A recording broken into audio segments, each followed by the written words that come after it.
Dans le monde actuel, où la situation socio-économique des familles en difficulté, des familles les plus pauvres, s'aggrave, le nombre d'enfants qui vivent des choses très difficiles augmente lui aussi.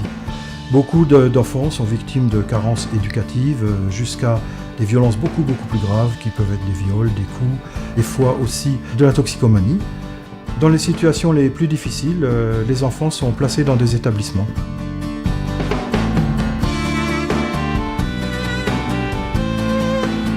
La Fondation Le Neuhoff a été créée en 1825 par des protestants.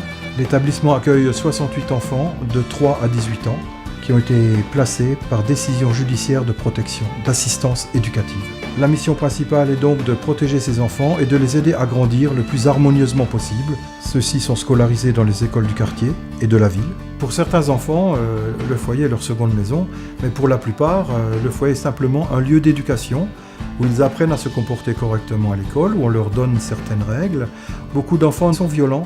Le respect est le premier point du travail que nous effectuons avec eux. Les parents donc viennent régulièrement voir les enfants et les enfants peuvent rentrer dans leur famille les week-ends selon les difficultés ou pas du tout. Tous ces parents aiment leurs enfants et ne les ont pas abandonnés. Ils veulent que leurs enfants réussissent, mais ils n'ont pas toujours la capacité ou les moyens de leur donner une éducation suffisante ou correcte. À partir du moment où ils arrivent à majorité, le département donc, qui fait la prise en charge des enfants leur dit vous êtes majeurs et vous devez trouver d'autres solutions maintenant pour continuer à vivre. Autrement dit, beaucoup se retrouvent sans revenus ou avec des tout petits revenus. Certains n'arrivent pas à continuer leurs études et c'est là que la Fondation intervient pour leur permettre de poursuivre. Ce sont des gens, n'importe qui donnent 10 €, 20 €, 100 € par mois pour eux.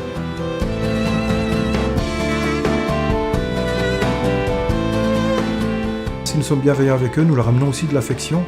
Nous ne remplaçons pas les parents et nous ne les remplacerons jamais. Et il est plus difficile d'être celui qui reçoit que d'être celui qui donne. On est redevable de quelque chose. Ce qui nous tient à cœur, c'est que ces enfants soient respectés et qu'on voit chez eux les mêmes capacités, la même valeur qu'on pourrait voir chez nos propres enfants. Le seul message qu'il faut dire aux enfants, c'est vous avez des qualités, vous avez beaucoup de valeurs, ne les gâchez pas, battez-vous jusqu'au bout pour tout réussir. Et lorsque vous êtes en échec, ne croyez pas que tout est fini, recommencez.